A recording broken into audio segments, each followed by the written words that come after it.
Today's show is sponsored by the multiorgasmicmama.com. If lack of confidence, low libido, or guilt and shame around your sexuality are the cause of your bedroom woes, the hot wild sex you never have anymore, or the transition into motherhood that sucked your libido dry, let me help you get your mojo and magnetic feminine spark back. Magic, miracles, total self-love, and multi-orgasmic bliss included. See you at the multiorgasmicmama.com. Welcome back to the podcast, Hot Mamas. It's Tilly Storm here, and today we are talking all about those new agey words, twin flames, soulmates, and sacred partners, and the difference between them all. And to be honest with you, this podcast took me like 3 times longer than it generally takes to make a podcast because it's a lot of lived experience that has inspired this podcast. And it's very near and dear to my heart. So I'm going to give you my not so popular opinion on all of these things at the end as well. Now, let me tell you, I am straight up no expert on what it takes to make a relationship last because, well, other than my current relationship, I haven't been able to make that happen, obviously. Mostly because neither of my past long-term relationships neither of us were able to turn them into what I call a sacred partnership. And what I mean by that is that for a relationship to turn into a sacred partnership and last, both parties have to be devoted enough to the relationship itself to work through their own triggers and wounds. And I'm going to explain more about the sacred partnership thing towards the end. But first, let's get to defining what all of these mean and the differences between them. Okay, twin flames. Twin flames are people who come into your life and there is a very palpable magnetic chemistry and connection right off the bat, not only physically and emotionally, but spiritually. So maybe when you see them, you feel like you've known that person forever because they look and they feel familiar. The conversations just flow, and it's as if you can speak the rest of each other's sentences. There's also a lot of synchronicities with these types of meeting a twin flame. It's like sometimes the synchronicities seem just like out of this world, like there's too many to ignore, right? But what makes a twin flame is that they have the same energetic soul blueprint as you. It makes you feel like you are a mirror, that they are a mirror for you, you are a mirror for them, and maybe even having a sense that they are your other half, or that they are the masculine to your feminine, or the yin to your yang, or whatever it is. So when or if you have met your twin flame, there's a sense that you've just met a very important person in your life, and your life is probably never going to be the same again. You know something earth-shattering is going to happen. You don't know what's going down, but you know it's big because this person is so magnetic and you're so drawn to them. There is also a tendency, and I see this in many, many women, to forgive a twin flame type of partner, no matter what their behavior is, even if their partner is displaying toxic, narcissistic, or downright mean and nasty behavior, which is a very scary part about twin flame relationships. There's also a tendency that with a twin flame, one of you is going to be more ready to do the work and to actually build a relationship than the other one is. And this is what's called like the runner and the chaser thing. So the runner being the one that's not quite ready to do the work and be in the relationship and is probably a younger soul or spirit. And then there's the chaser, which is the one that's willing to dive in and do the work and is probably an older soul. So I'd say this is where most twin flame relationships end because the relationship is so intense and explosive that it brings up all of your earliest wounds to the surface, your inner childhood wounds of abandonment, of feeling incomplete or not whole because of past traumas, wounds of betrayal, and basically just all of our inner pains from childhood that we weren't able to work through at the time because we didn't have the tools to properly feel those pains. So what happens is we end up shoving them down and creating what's called a false self or a lost self so that we can operate in this world and still get the love, safety, and belonging that we need in order to survive childhood. So when you meet a twin flame, it's usually you unconsciously recognizing your lost or false self that you created in childhood in this other person. But if both of you are not willing to do the inner child and the shadow work necessary and reclaim these parts of yourselves back, then you're probably never going to make it together. Because what you're doing is feeling at home with this person because a part of you that you abandoned or got rid of is being reflected in that person. So you get this sense of feeling whole and complete when they're around because they are being that mirror for the part of you that you've shoved down so much in your inner psyche because you couldn't feel that part of you before.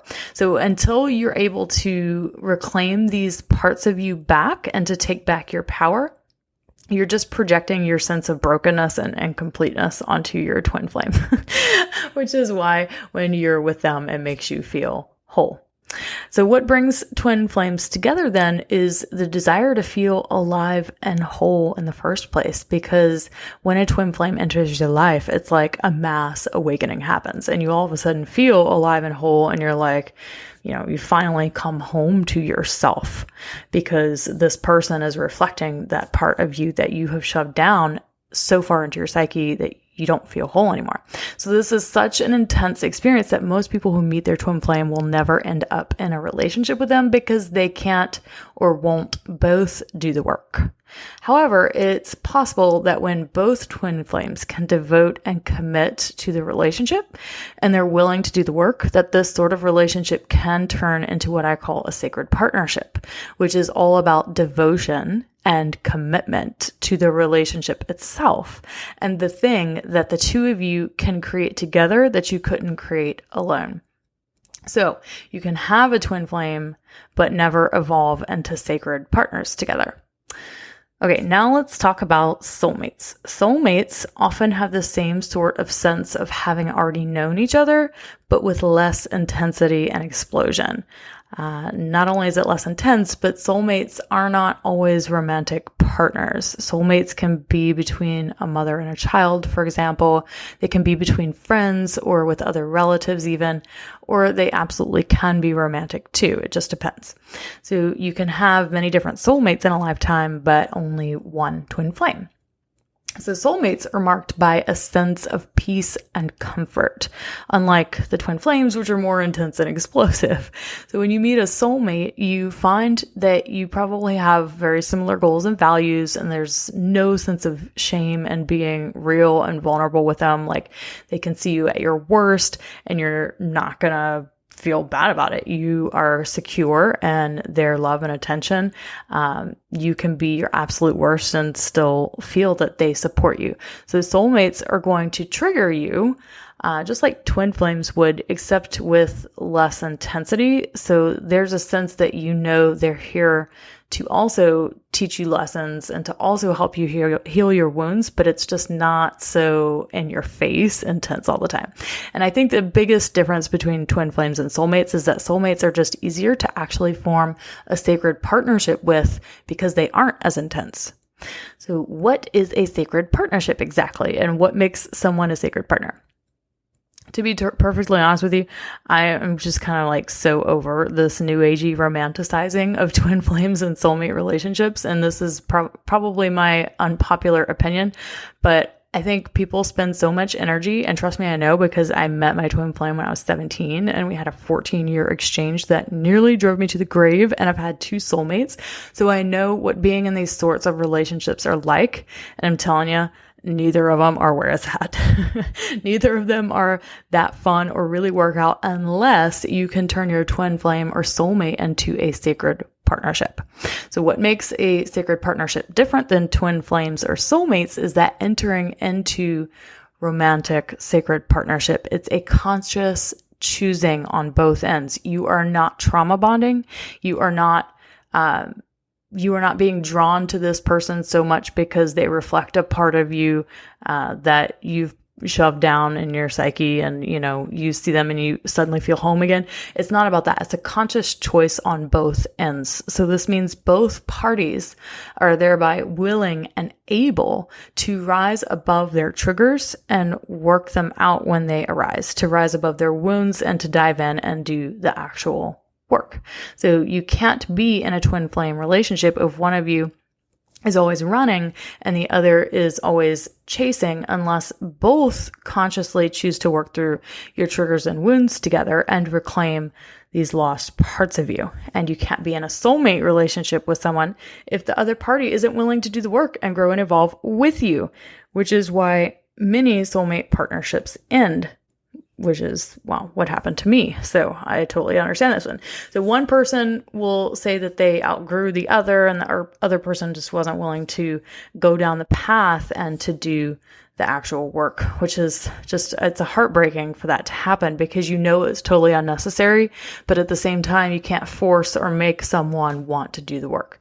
So sacred partnership happens, and in my opinion, is where it's at when two people commit to doing the work with each other. And I think one of the biggest lies that we get told about relationships is that they should just be easy. And if they're not easy, then we should just leave. Or if the sex isn't great, then maybe we're not meant to be together. But I tend to think that the whole holy point of relationships in the first place is to heal our inner childhood wounds so that we can grow and evolve to heal our traumas and raise the consciousness of the planet. And well, that's why relationships are so challenging. And that's why they take work. So no relationships worth being in are easy all the time. You can have moments where it's easy. So what I found love to be is not some intoxicating connection or some romanticized version that the new age has put out there under the guise of twin flames and soulmates. No, love is about devotion and commitment. Okay? Things might be easy at times, but if you want to stay together for the long haul, you're going to have to be willing to get down to the nitty gritty and do the dirty work by getting the coaching, by working on your sex life, by healing your inner childhood wounds and doing the shadow work. So can we all please stop romanticizing the ideas of twin flames and soulmates as if they are the end all and be all of relationships, because they are not. And can we all get on the same page that no matter the connection that you have with someone, it's the commitment, it's the devotion to the relationship itself that pushes people into healing and next level consciousness and connection. And if you haven't met your twin flame or soulmate yet, can you please get it out of your head that this is even what you want? They all take work, people, but it's the devotion and commitment that makes it last and that takes you higher. And if you're in a relationship with a twin flame or a soulmate, can the both of you step up and do the work together? Can you devote yourself to the relationship itself, to what some would call, and I don't even like this word, but this is what a lot of therapists call it, the couple bubble, right? Can you let the relationship be a third party entity of co-creation? The third party, the thing that the two of you could not do on your own, but with devotion and commitment to the relationship itself, that you could create something truly freaking epic. If so, that is sacred partnership. And that's what I'm going for. All right, your turn, hot mamas. I would love to hear your take on twin flames, soulmates, and sacred partners. Are you willing to do the work, but your partner isn't? Have you struggled surrendering and saying yes to a partner that's giving you everything because you're scared of the devotion and commitment? I am so curious to hear your stories. So please shoot them over to Lacey at themultiorgasmicmama.com. That's LACEY at themultiorgasmicmama.com. Or you can DM me on Instagram at tilly.storm. It's TILLY.STORM. All right. Thank you all so much for listening, and I can't wait to hear your stories. See you next week, Cat Mamas.